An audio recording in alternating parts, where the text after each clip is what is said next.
Hello, good morning दोस्तों, जय हिंद, नमस्कार। आप लोगों का हार्दिक स्वागत एवं अभिनंदन बंदन है आपके अपने YouTube channel double A academy. तो चलिए मेरे दोस्त, हम लोग हिंदी की कक्षा में कहाँ तक पढ़ चुके थे। तो हम लोग हिंदी की कक्षा में स्वरों का वर्गीकरण पढ़ रहे थे और हिंदी की कक्षा में स्वरों के वर्गीकरण की एक कक्षा हो चुकी थी और आज स्वरों के वर्गीकरण की दूसरी कक्षा होने वाली है। ठीक है, हमने पिछली कक्षा में पढ़ा था कालमान के आधार पर या उच्चारण काल के आधार पर स्वरों का वर्गीकरण। दूसरा वाला पढ़ा था उत्पत्ति के आधार पर स्वरों का वर्गीकरण। तो चलिए मेरे दोस्त, आज हम लोग पढ़ेंगे किसके आधार पर, ओष्ठ के आकृति के आधार पर और मुख की आकृति के आधार पर, और जो रहेगा आप लोगों का जिह्वा के आधार पर। तीन को पढ़ेंगे। तो पहला वाला देख लेते हैं, जिह्वा के आधार पर या उत्थापिका के आधार पर। पहला वाला मिलेगा आपको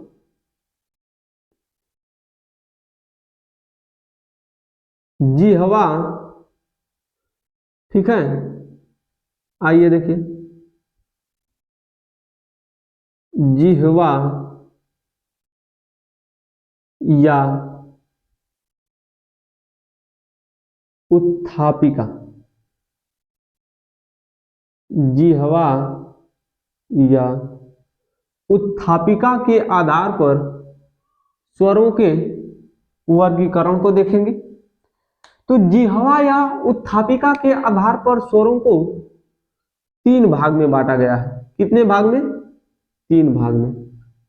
कौन कौन सा रहेगा? तो आइए उसको देखेंगे। तीन भाग कौन कौन सा है? तो आपको पहला वाला मिलेगा अग्र स्वर, दूसरा वाला मिलेगा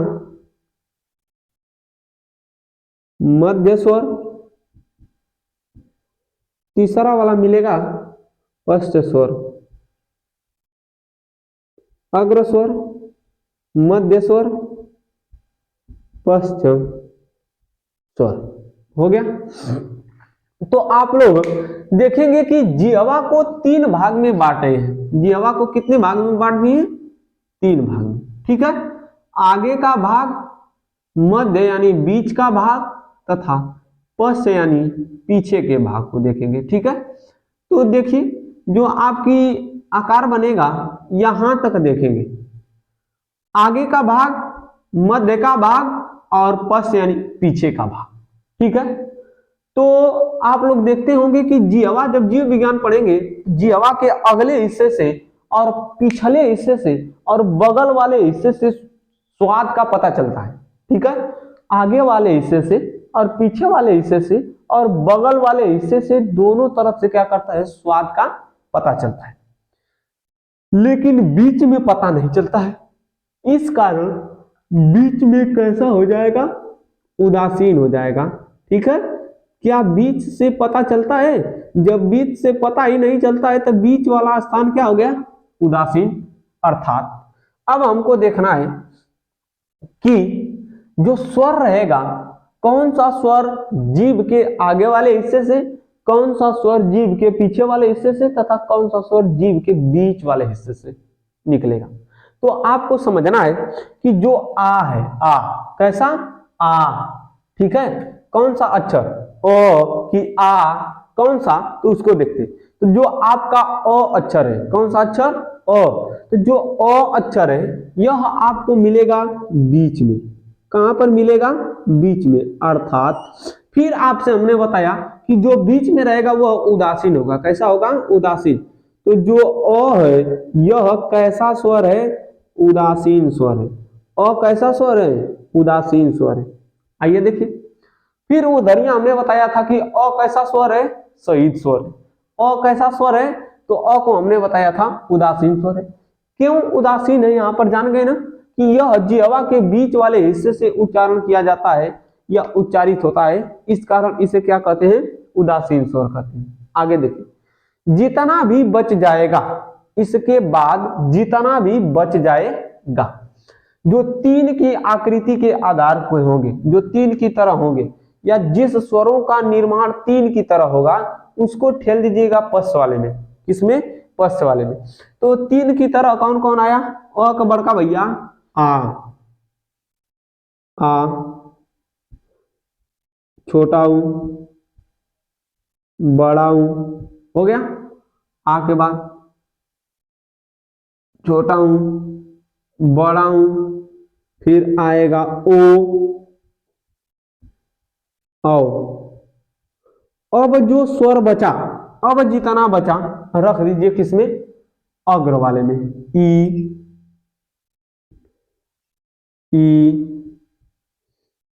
ए, ऐ। हो गया। तो जिह्वा या उत्थापिका के आधार पर स्वर को कितने भाग में बांटा गया मेरे दोस्त, 3 भाग में। पहला वाला अग्र स्वर, दूसरा वाला मध्य स्वर, तीसरा वाला पश्च स्वर। अब देखिए, ऐसे स्वर जिसका उच्चारण जिह्वा के पिछले हिस्से से किया जाता है उसे कहते हैं पश्च स्वर। उच्चारण करिए, आ, उ, ओ, औ। ऐसा स्वर जिसका उच्चारण जिह्वा के बीच वाले या मध्य वाले हिस्से से किया जाता है उसे कहते हैं मध्य स्वर। ठीक है, अ, उच्चारण करिए, अ, बीच में जा रही है जिह्वा। आगे देखिए, ऐसा स्वर जिसका उच्चारण जिह्वा के आगे वाले हिस्से या अगले वाले हिस्से से किया जाता है उसे कहते हैं अग्र स्वर। जैसे में ई, बड़ी, तो इसमें कहिए ई, ए, ऐ। हो गया। अब हमने बताया अ को क्या कहते हैं, अ को उदासीन स्वर कहते हैं तथा अ को शहीद स्वर कहते हैं। अ को क्या कहते हैं, उदासीन स्वर भी कहते हैं और अ को शहीद स्वर भी कहते हैं। हो गया। तो जल्दी से इसका स्क्रीनशॉट बनाइए, अगला वाला देखते हैं जल्दी से। अब देखेंगे मुखाकृति के आधार पर, किसके आधार पर, मुखाकृति के आधार पर। चलिए देखिए, मुखाकृति के आधार पर क्या क्या होता है तो उसको देख लेते हैं। या मुख की आकृति के आधार पर स्वरों का वर्गीकरण, इसका यही होगा। मुख की आकृति के आधार पर स्वरों का वर्गीकरण कितने भाग में होता है, इसी को देखेंगे। मुखाकृति के आधार पर स्वरों का वर्गीकरण।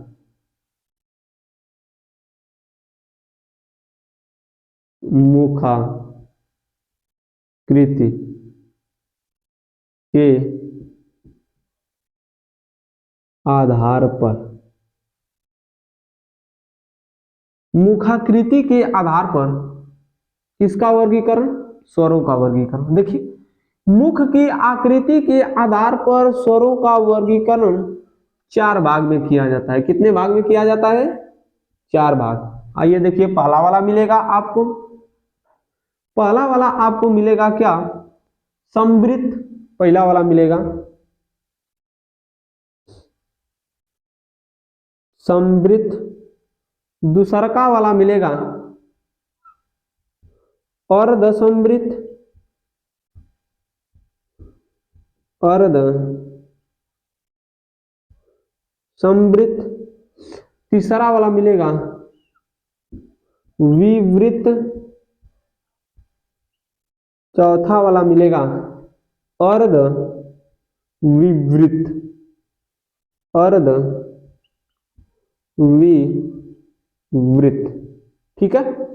चलिए देखिए, इसका पहले मतलब समझते हैं या इसका अर्थ समझते हैं, फिर इसके बाद देखेंगे कि इसके अंतर्गत कौन कौन सा स्वर आता है।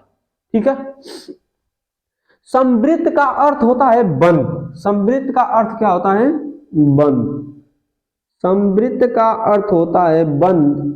तो विवृत का अर्थ क्या होगा, खुला हुआ। हो गया। आगे देखिए, अर्ध संवृत का अर्थ होगा आधा बंद आधा खुला।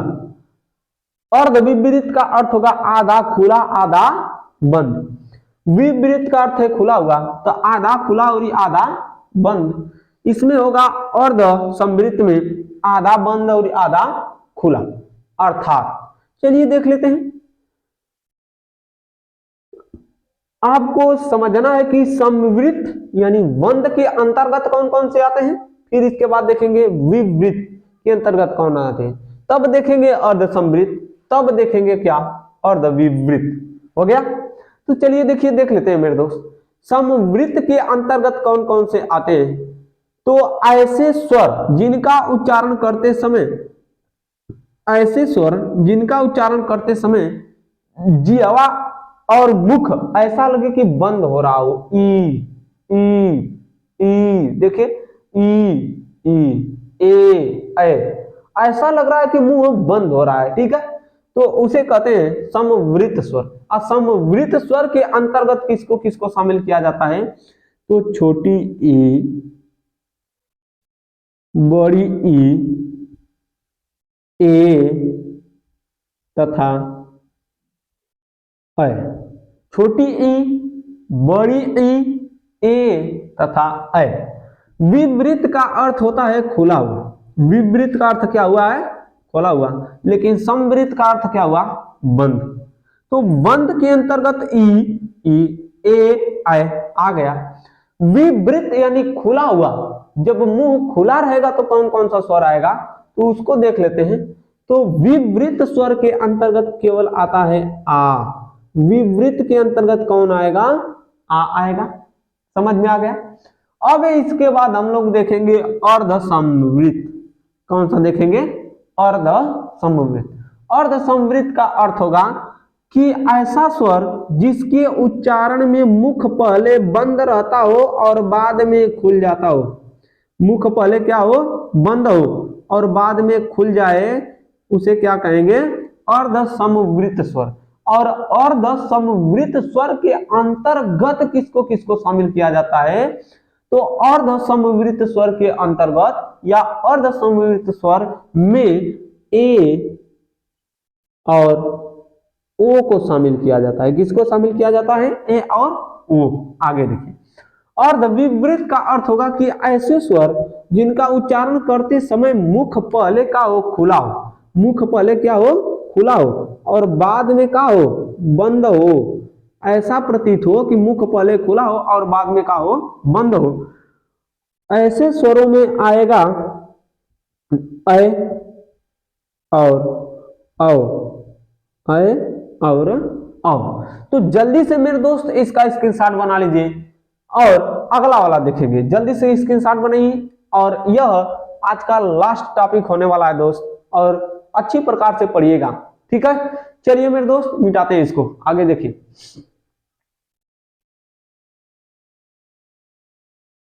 हो गया। तो यह मुखाकृति के आधार पर देख लिए। अब देखेंगे ओष्ठाकृति के आधार पर या ओष्ठ के आधार पर। ठीक है, अब देखेंगे। अब जो आपका रहेगा ओष्ठाकृति, अगला वाला देखेंगे ओष्ठाकृति के आधार पर, ओष्ठ की आकृति के आधार पर, ओष्ठ की आकृति के आधार पर स्वरों को दो भाग में बांटा गया। कितने भाग में बांटा गया? दो भाग में। पहला वाला वर्तुलाकार, दूसरा वाला अवर्तुलाकार। पहला वाला वर्तुलाकार, वर्तुलाकार। दूसरा वाला मिलेगा